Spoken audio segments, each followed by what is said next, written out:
যতদিন ইসলামের বিরুদ্ধাচরণ হবে, ইসলামের বিরুদ্ধে কথা হবে, যেই দল হোক, যে নেতা হোক, যে মানুষই হোক না কেন, আমরা তাদের বিরুদ্ধাচরণ করবই করব। আমাদের শরীরে এক বিন্দু রক্ত থাকা পর্যন্ত আমাদের কণ্ঠরুদ্ধ করা যাবে না। কথা বলেন ঠিক কিনা?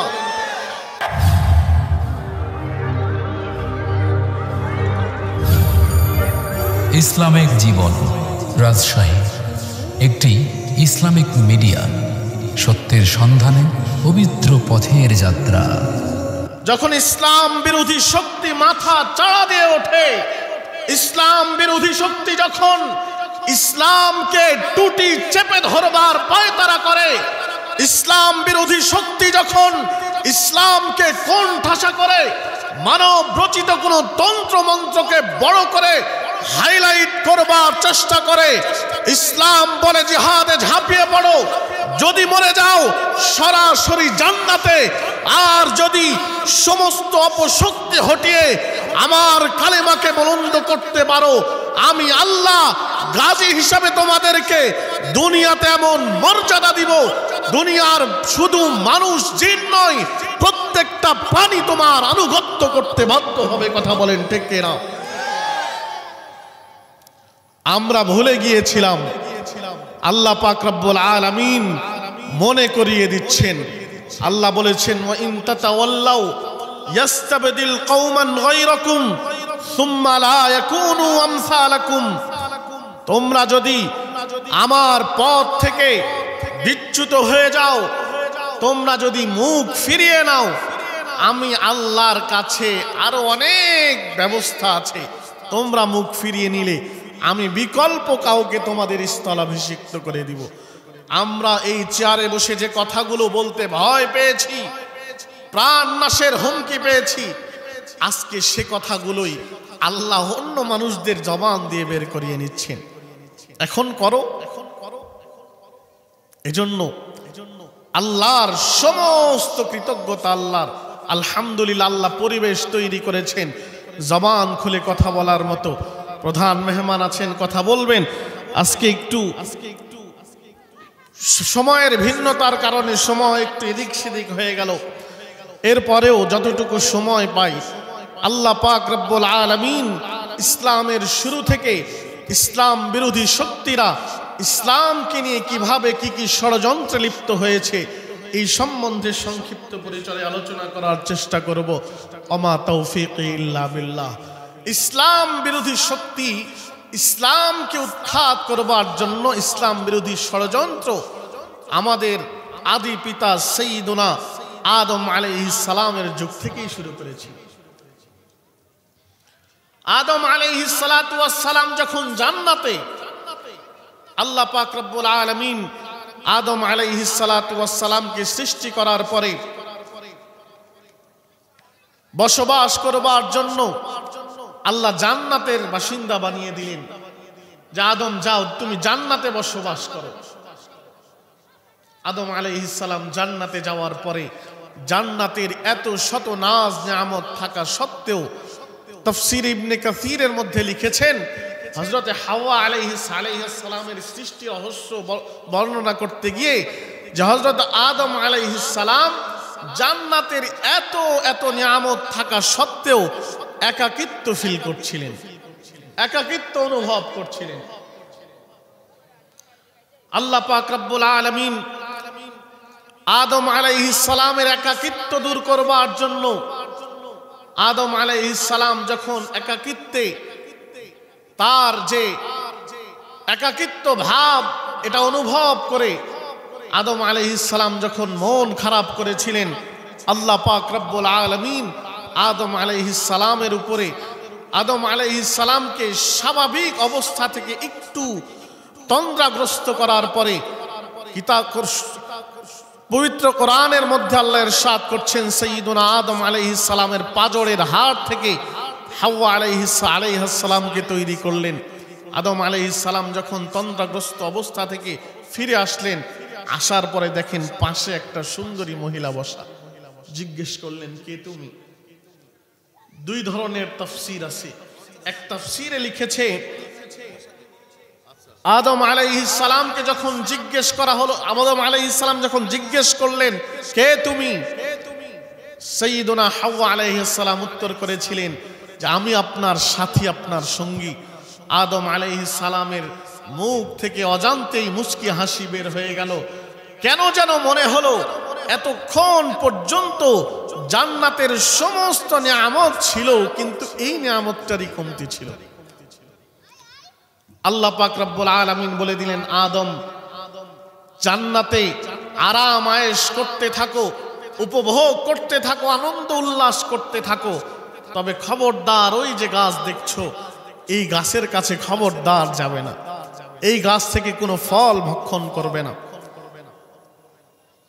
পুরা জান্নাতের সব কিছু তোমার জন্য, খবরদার ওই গাছের কাছে যাবে না, ওই গাছ থেকে কোনো ফল ভক্ষণ করবে না। শয়তান সেখান থেকেই মুসলমানদের, ইমানদারদের, ইমানওয়ালাদের শত্রু রূপে আবির্ভূত হলো, ওয়াসওয়াসা দেওয়া শুরু করলো। প্রথমে আদমকে, যে দেখেছো জান্নাতে রাখার পরেও আল্লাহ তোমারে নিয়ামত থেকে বঞ্চিত করে রাখছে, ওই যে গাছ দেখা যায়, ওই গাছের ফল তোমারে আল্লাহ ভক্ষণ করতে দিবে না। ওয়াসওয়াসার এক পর্যায়ে যখন আদম আলাইহিস সালাতু ওয়াস সালামের কাছে শয়তান পরাজিত হলো, সাইয়্যিদুনা হাওয়া আলাইহিস সালামকে ওয়াসওয়াসা দেওয়া শুরু করলো। লম্বা ঘটনার সংক্ষেপে বলি, হাওয়া আলাইহিস সালামকে ওয়াসওয়াসা দিয়ে সে বিজয়ী হলো, জয় লাভ করলো। সাইয়্যিদুনা আদম আলাইহিস সালামকে হাওয়া আলাইহিস সালাম ওই গাছ থেকে ফল ভক্ষণ করালেন। ওই ফল ভক্ষণ করার সাথে সাথে কিতাবের মধ্যে এসেছে জান্নাতের যেই পোশাক আল্লাহ পরিধান করিয়ে দিয়েছিলেন, ফল ভক্ষণ করার সাথে সাথে সেই পোশাক শরীর থেকে খুলে আলাদা হয়ে গেল। লজ্জা পেয়ে গেলেন। আল্লাহ পাক রব্বুল আলামিন আদম আলাইহিস সালামকে ডাকলেন, আদম আমি তো নিষেধ করেছিলাম, বলেছিলাম খবরদার এই গাছের ফল ভক্ষণ করবে না, ওই গাছের কাছে যাবে না, ওই গাছের কাছাকাছি হবে না, জান্নাতের সমস্ত নিয়ামত তোমার জন্য, কিন্তু ওই গাছ থেকে কোনো কিছু তোমার ভক্ষণ করা যাবে না। কেন করলে? আদম আলাইহিস সালাম লজ্জিত হলেন, অনুতপ্ত হলেন, অনুশোচনা বোধ নিয়ে আসলেন। শয়তান তার ওয়াসওয়াসায়, তার কুমন্ত্রণায় সফল হয়ে গেল। আল্লাহ আদম আলাইহিস সালামকে দুনিয়াতে পাঠিয়ে দিলেন। দুনিয়াতে আসার পরে দীর্ঘদিন পরে যখন আদম এবং হাওয়ার মিলন হলো, আল্লাহ পাক রব্বুল আলামিন দুনিয়াতে মানুষের বংশ বিস্তারের মনস্থির করার পরে আদম আলাইহিস সালামের ঔরসে হাওয়া আলাইহিস সালামের গর্ভে সন্তান চলে আসলো। পৃথিবীতে মানুষের বংশ বিস্তার শুরু হলো। শয়তান কিন্তু থেমে নেই। শয়তান আদম আলাইহিস সালামকে যেমন জান্নাত থেকে বের করে দুনিয়াতে এনেছে, শয়তান আদম আলাইহিস সালামের সন্তানকে ওয়াসওয়াসা দিয়ে পৃথিবীতে সর্বপ্রথম পাপ সংগঠিত করে দিল। সর্বপ্রথম পাপ সংগঠিত হলো শয়তানের ওয়াসওয়াসায়। আদম আলাইহিস সালামের সন্তান হাবিল এবং কাবিল একে অপরকে হত্যার মাধ্যমে। এর মানে শয়তান আমাদের পিছনে লেগে আছে সেই জান্নাত থেকে আমাদের পিছনে লেগে আছে। যুগে যুগে নবী রাসূল দুনিয়াতে আসতেন, শয়তান সব নবী রাসূলদের বিরুদ্ধাচরণ করতেন, নিজের দল তৈরি করত, নিজের আলাদা একটা সার্কেল তৈরি করে প্রত্যেকটা পয়গম্বরের উম্মতের মধ্যে নিজের একটা সার্কেল তৈরি করত, নিজের কিছু মুরিদ, কিছু চেলাচামুন্ডা তৈরি করে নবীর বিরুদ্ধে সব সময় শয়তান সোচ্চার ছিল। নবীদের বিরুদ্ধে শয়তানের সমস্ত ষড়যন্ত্রগুলো আমাদের মতো মানুষরূপী কিছু মানুষ বাস্তবায়ন করে দিত। এভাবে শয়তান পৃথিবীর শুরু লগ্ন থেকে ঈমান এবং ঈমানওয়ালাদের বিরুদ্ধাচরণ করে তার ওয়াসওয়াসা, তার কুষড়যন্ত্রগুলো পৃথিবীতে বাস্তবায়ন করে আসছে। শেষ পর্যন্ত আমাদের পয়গম্বর মুহাম্মদ আরবি সাল্লাল্লাহু আলাইহি ওয়াসাল্লাম দুনিয়াতে আগমন করলেন। 40 বছর পর্যন্ত রাসূলের চরিত্র এবং চলাফেরা এতটা পুত পবিত্র ছিল, মক্কার কাফেরেরা পর্যন্ত রাসূলকে আল আমিন বলে বিশ্বাস করত। সুবহানাল্লাহ। আল আমিন বলে রাখতো, যার অর্থ হলো বিশ্বাসী। 40 বছর বয়স পর্যন্ত রাসূলের চরিত্র এতটা সুন্দর ছিল, রাসূলের চলাফেরা উঠা বসা সব কিছুতে এতটা মাধুর্য ছিল। ওই মক্কার মুশরিক যারা আল্লাহতে বিশ্বাস করত না, 360টা মূর্তি আল্লাহর ঘরে ঢুকিয়ে পূজা করত, যারা দেবদেবীর পূজা করত, যারা ইসলাম নামে কোনো কিছুকে জানতো না, যারা উলঙ্গ হয়ে বাইতুল্লাহ তাওয়াফ করত, এই বর্বর মানুষ যারা নিজেদের কন্যা সন্তানগুলোকে দাফন করে ফেলতো, এই বর্বর মানুষগুলো পর্যন্ত রাসূলের চরিত্র মাধুরীতে বিমুগ্ধ হয়ে রাসূলকে আল আমিন উপাধিতে ঘোষণা করেছিলেন। সুবহানাল্লাহ। আল আমিন বলতে রাসূল বিশ্বাসী।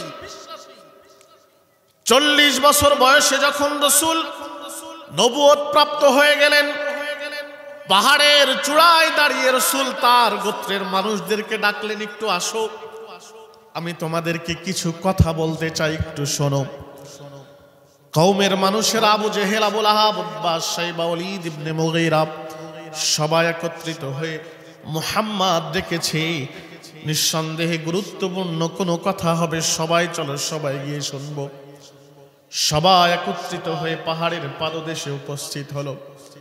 রাসূল ডেকে বললেন, আমি যদি তোমাদেরকে বলি পাহাড়ের অপর পাশে শত্রু বাহিনী অপেক্ষা করছে, যে কোনো মুহূর্তে তোমাদের উপরে হামলে পড়বে, তোমাদেরকে আক্রমণ করবে, তোমাদেরকে ধরবে, পরাজিত করতে আসছে তারা, তোমরা কি বিশ্বাস করবে না? সবাই সমস্বরে এক সুরে এক বাক্যে বলল, মুহাম্মদ তুমি তো আল আমিন, তুমি তো বিশ্বাসী, জীবনে কোনোদিন মিথ্যা কথা বলো নাই, মিথ্যা কখনো তোমার জবান থেকে বের হয়নি, তুমি ইয়ারকির ছলে ঠাট্টার ছলে কখনো মিথ্যা বলনি। মুহাম্মদ তুমি যদি বলো পাহাড়ের পাদদেশে শত্রু বাহিনী অপেক্ষা করছে, আমরা 100 বার বিশ্বাস করব, কারণ তুমি আল আমিন, তুমি বিশ্বাসী, তুমি মিথ্যা কথা বলবে না। রাসূল সাল্লাল্লাহু আলাইহি ওয়াসাল্লাম ডেকে বললেন, ইয়া আইয়ুহান নাস কুলু লা ইলাহা ইল্লাল্লাহ তুফলিহুন। হে আমার গোত্রের লোকেরা, হে আমার সম্প্রদায়ের লোকেরা, বলো লা ইলাহা ইল্লাল্লাহ, আল্লাহ ছাড়া কোনো মাবুদ নাই, আল্লাহ ছাড়া কোনো ইলাহ নাই, আল্লাহ ছাড়া উপাস্য কেউ নাই, আল্লাহ ছাড়া রিজিকের মালিক কেউ নাই, আল্লাহ ছাড়া পালন কর্তা কেউ নাই, আল্লাহ ছাড়া আপনার আমার ভালো মন্দের বিচার করনেওয়ালা কেউ নাই। তোমরা যদি এই কথার স্বীকৃতি দিয়ে দাও, আল্লাহর পক্ষ থেকে তোমাদের ইহকালীন এবং পরকালীন সফলতা নিশ্চিত হয়ে যাবে। রাসূল যখন সকলকে এক আল্লাহর দিকে আহ্বান করলেন, মক্কার মুশরিকরা ডেকে বলে, মুহাম্মদ এতদিন তো তোমাকে অনেক ভালো মনে করেছিলাম, ভাবতাম তুমি আল আমিন, সত্য কথা বলো, তোমার মধ্যে কোনো প্যাচ নাই, সমস্যা নেই, কিন্তু এটা কি বলে ফেললে তুমি?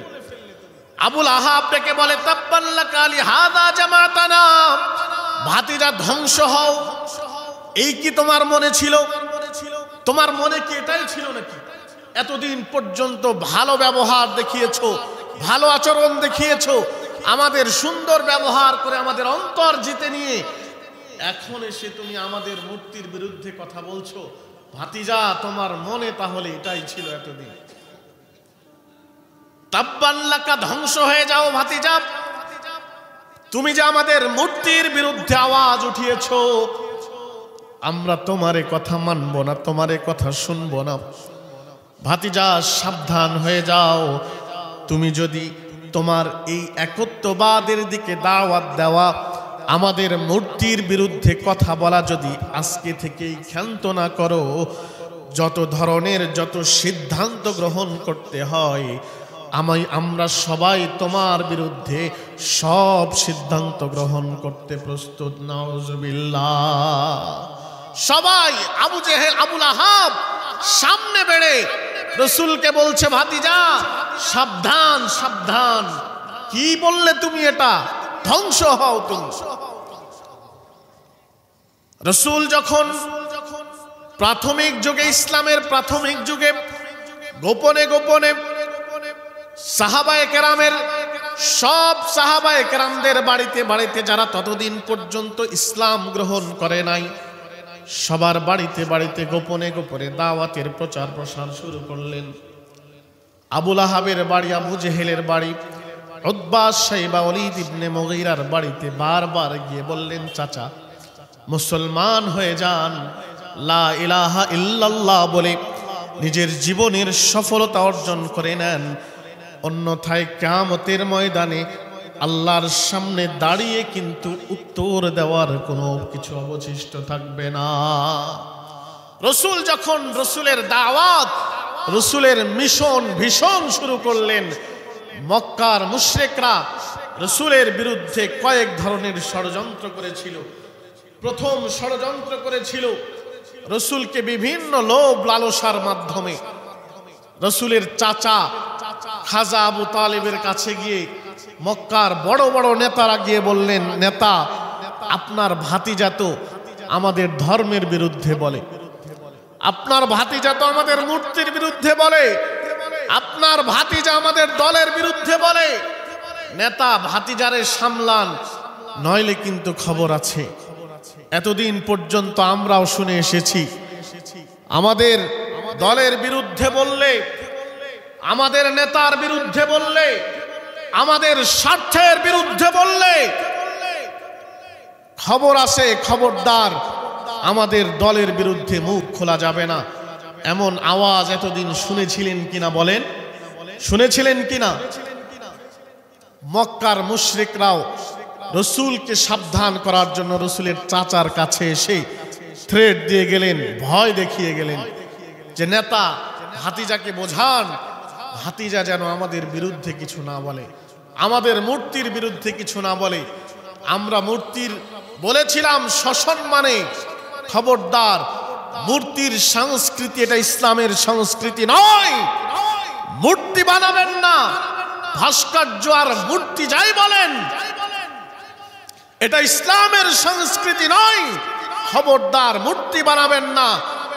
আমাদের কথা না শুনে আমাদেরকে আরো জেল জুলুমের ভয় দেখে ভাস্কর্য আর মূর্তি বানিয়েছিলেন। আল্লাহ পাক রব্বুল আলামিন নিজের চোখে সেই ভাস্কর্য আর মূর্তির অবমাননা দেখিয়েছেন, মূর্তির মাথায় উঠে জনগণ পেশাব করেছে। কথা বলেন ঠিক কিনা? আমরা ভালো করে বলেছিলাম, আপনি এখানে ভাস্কর্য বানাবেন, কবরে ফেরেশতারা তার জন্য আযাব প্রস্তুত করে রেখেছে। আমরা বলেছিলাম ভাস্কর্য বানানোর দরকার নেই, মসজিদ ধর্মীয় প্রতিষ্ঠান বানান, এতিম অসহায় দুস্থ মানুষের খেদমত করেন, আল্লাহ পাক রব্বুল আলামিন কবরের বাসিন্দাকে সুখে রাখবে। মুহতারাম হাজিরিন, তো রাসূল সাল্লাল্লাহু আলাইহি ওয়াসাল্লামকে মক্কার মুশরিকরাও এমন থ্রেট দিল যে ভাতিজা যদি বলো ইসলামের আমাদের মূর্তির বিরুদ্ধে, আমাদের দলের বিরুদ্ধে, তাহলে কিন্তু খবর আছে। রাসূল সাল্লাল্লাহু আলাইহি ওয়াসাল্লাম তাদের এই থ্রেট, তাদের এই ভয় ভীতি প্রদর্শনকে কি ভয় করেছিলেন? আওয়াজ করে বলেন, করেছিলেন? আল্লাহর রাসূল কি দাওয়াত বন্ধ করেছিলেন? মূর্তির বিরুদ্ধে কথা বলা বন্ধ করেছেন? আল্লাহর রাসূল কি দলের বিরুদ্ধে কথা বলা বন্ধ করেছেন? আমরাও বলি, যতদিন ইসলামের বিরুদ্ধাচরণ হবে, ইসলামের বিরুদ্ধে কথা হবে, যেই দল হোক, যে নেতা হোক, যে মানুষে হোক না কেন, আমরা তাদের বিরুদ্ধাচরণ করবই করব। আমাদের শরীরে এক বিন্দু রক্ত থাকা পর্যন্ত আমাদের কণ্ঠরুদ্ধ করা যাবে না। কথা বলেন ঠিক কিনা? সম্মানিত সুধী, আল্লাহর রাসূল সাল্লাল্লাহু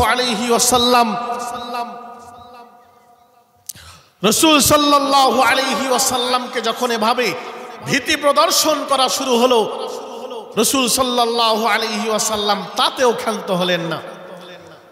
এরপরে আবু জেহেল, উতবা, শাইবা, ওলীদ ইবনে মুগীরা একত্রিত হয়ে সম্মিলিত প্রস্তাব নিয়ে আসলো যে মুহাম্মদ কি চাও বলো, তুমি কি সম্পদ চাও? সম্পদের পাহাড় তোমার সামনে আমরা নিয়ে আসব। তুমি কি সুন্দরী নারী বিয়ে করতে চাও? মক্কার সবচেয়ে, আরবের সবচেয়ে সুন্দরী নারীটাকে তোমার কাছে আমরা বিয়ে দিব। মুহাম্মদ তুমি কি নেতৃত্ব চাও? অর্ধ আরবের নেতৃত্ব তোমাকে দিয়ে দিব। এরপরও খবরদার আমাদের মূর্তির বিরুদ্ধে বলো না, আমাদের দলের বিরুদ্ধে বলো না, আমাদের বিশ্বাসের বিরুদ্ধে বলো না। রাসূল তাতেও ক্ষান্ত হলেন না। শেষ পর্যন্ত রাসূলকে হত্যা করার জন্য ষড়যন্ত্রে লিপ্ত হলো। রাসূলের মাথার দাম 100 উটনি, 100 লাল উটনি ঘোষণা করা হলো। আপনারা ঘটনা জানেন, সাইয়্যিদুনা ওমর ইবনুল খাত্তাব নাঙ্গা তরবারি নিয়ে রাসূলের মাথা দ্বিখণ্ডিত করবার জন্য চলে এসেছিল। আল্লাহর খেলা বোঝা বড় দায়। সে যুগে যেমন ওমর রাসূলের মাথা কাটতে এসে রাসূলের কদমে লুটিয়ে পড়েছিল, আজকেও যারা বড় বড় কথা বলেছিলেন, হাত ধরে ধরে মঞ্চ থেকে কোরআনের পাখিদেরকে নামিয়ে দিয়েছিলেন, আল্লাহ এমন শিক্ষা দিয়েছে যে আপনারা তো গেছেন, আপনাদের জেলা চামুন্ডা ছোট বড় যা ছিল সব গর্তে লুকাতে বাধ্য হয়েছে। কথা বলেন ঠিক কিনা? জমিনের ফ্রি ভাবে মুক্ত হাওয়া বাতাস আর তকদিরে জোটে নাই, মুক্ত হাওয়া বাতাস আর নসিবে জোটে নাই। এজন্য আল্লাহ পাক রব্বুল আলামিন অমাকারু অমাকারাল্লাহ আল্লাহু খায়রুল মাকিরিন, আপনি যা করছেন আল্লাহ সব জানে। আপনি কৌশল অবলম্বন করে, ধোঁকাবাজি করে, আপনি প্রতারণা করে, ইসলামের বিরুদ্ধাচরণ করে মনে করছেন আমি ক্ষমতায় চিরস্থায়ী, আমার মরণ নেই। আল্লাহু খায়রুল মাকিরিন, আল্লাহ উত্তম কৌশলী। আল্লাহ কোন কৌশলে আপনার সব কিছু ধূলিসাৎ করবে আপনি ঘূর্ণাক্ষরেও টের পাবেন না। কথা বলেন ঠিক কিনা?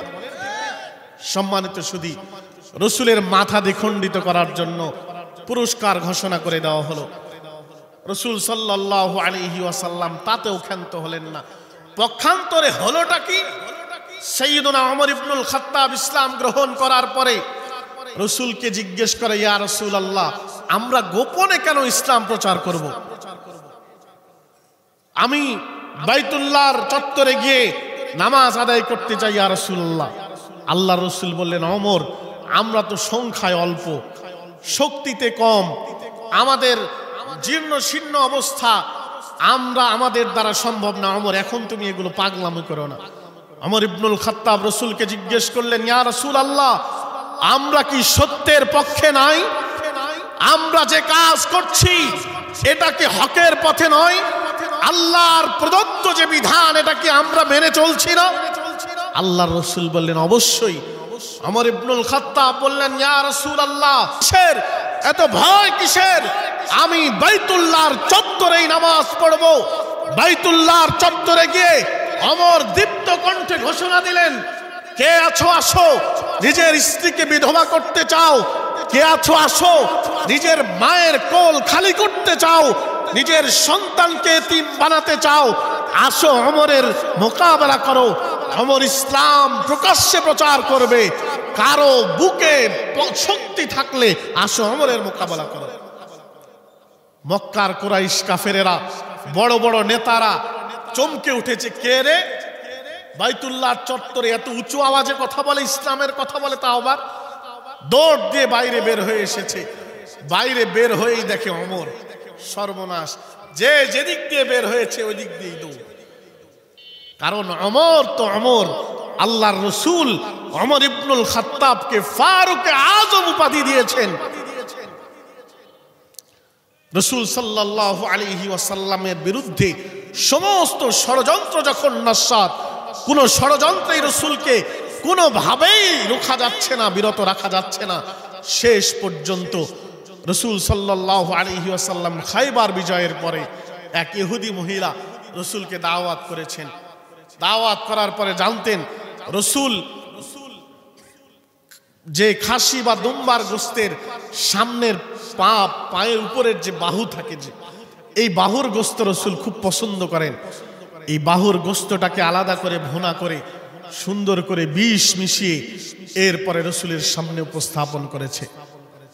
রাসূল সাল্লাল্লাহু আলাইহি ওয়াসাল্লাম এক টুকরো মুখে দেওয়ার পরে আল্লাহর রাসূল আল্লাহর ওহীর মাধ্যমে অবগত হয়ে গেছে যে এই গোস্তের মধ্যে বিষ মিশানো। সাহাবায়ে কেরামকে নিষেধ করে দিলেন, কেউ এক টুকরাও খাবে না, এই গোস্তে বিষ মিশানো আছে। মুহতারাম হাজিরিন, এই ইতিহাস পড়লে বোঝা যায় যে ইসলামকে স্তব্ধ করবার জন্য, ইসলামের অগ্রযাত্রাকে রুখে দেওয়ার জন্য, ইসলামের তাহজিব তামাদ্দুনকে মিটিয়ে দেওয়ার জন্য শুধু আজকে নয়, বিগত হাজার বছর লাখো বছর আগ থেকে পৃথিবীর শুরু লগ্ন থেকে ষড়যন্ত্র হয়ে আসছে। কোনদিন কি ইসলামকে মিটানো গেছে? দিন যত যাচ্ছে মুসলমানের সংখ্যা তত বাড়ছে। এই কথায় আল্লাহ বলছেন, ইউরিদুনা লিইউতফিউ নূরাল্লাহ বিআফওয়াহিহিম ওয়াল্লাহু মুতিম্মু নূরিহি ওয়ালাউ কারিহাল কাফিরুন।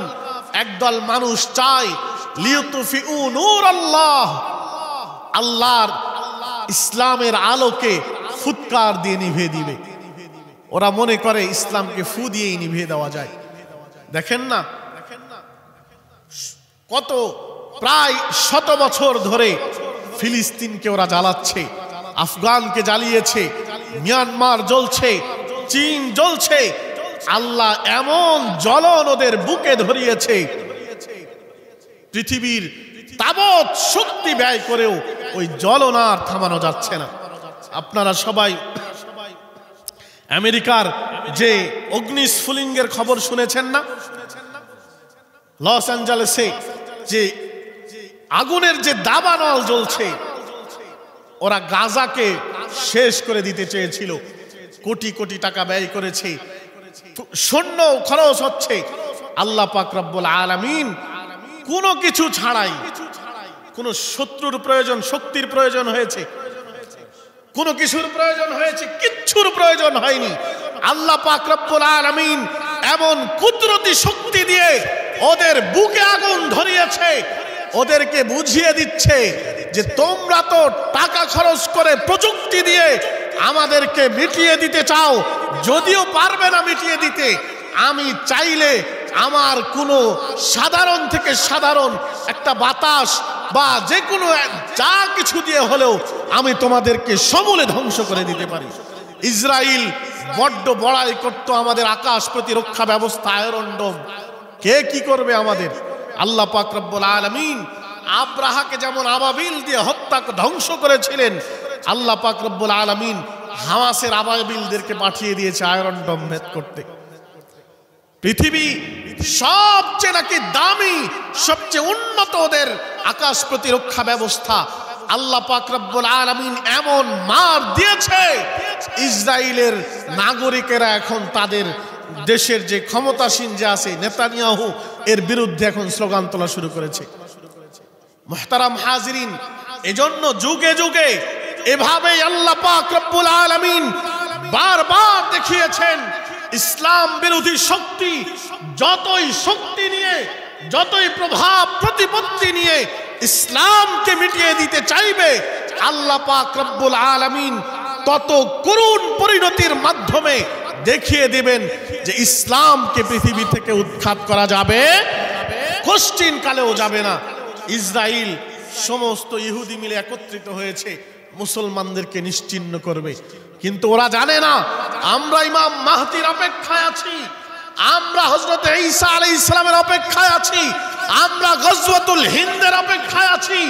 একবার যদি জিহাদের ডাক আসে, দিল্লি থেকে ওয়াশিংটন প্রত্যেকটা বিল্ডিংয়ে বিল্ডিংয়ে ইসলামের কালিমা খচিত পতাকা উড়বেই উড়বে ইনশাআল্লাহ। ওরা জানে না, ওরা মনে করেছে মুসলমানদেরকে বুঝি সমূলে ধ্বংস করে ফেলবো, সব শেষ হয়ে যাবে। কিন্তু ওরা জানে না মোহাম্মদ ইবনে কাসিম 17 বছরের এক যুবক পুরা ভারতবর্ষ তছনছ করে ফেলেছিল একজন মাত্র মহিলার আর্তনাদ শুনে। ওরা জানে না তারেক ইবনে জিয়াদ তদানীন্তন যুগের আন্দলুস, বর্তমানের স্পেন, স্বল্প সংখ্যক মাত্র 13 থেকে 17 জন এরকম সৈন্য নিয়ে পুরা আন্দলুস বিজয় করে স্পেনকে একসময় পুরা মুসলিমের স্বর্গরাজ্য হিসেবে রূপান্তরিত করেছিল। ওরা জানে না ওমর মুখতার বলশেভিক সৈন্যদেরকে 90 বছর বয়সে, বৃদ্ধ বয়স, যখন মানুষ লাঠি ভর করে হাঁটে, সেই বয়সে মরু শার্দুল খ্যাত ওমর মুখতার বলশেভিক সৈন্যদের নাকে খত লাগিয়ে ঘুরিয়েছে। ওরা জানে না আমরা তো ওমর ইবনুল খাত্তাবের উত্তরসূরি, আমরা খালিদ ইবনে ওয়ালিদের উত্তরসূরি। কাদেসিয়ার যুদ্ধ, ইয়ারমুকের যুদ্ধ, 2 লাখ রোমান সৈন্য, আর অপোজিটে 30,000 মাত্র মুজাহিদ, 10,000 মুজাহিদ, ওইদিকে 2 লাখ রোমান সৈন্য। কল্পনা করা যায়? কল্পনা করা যায় না।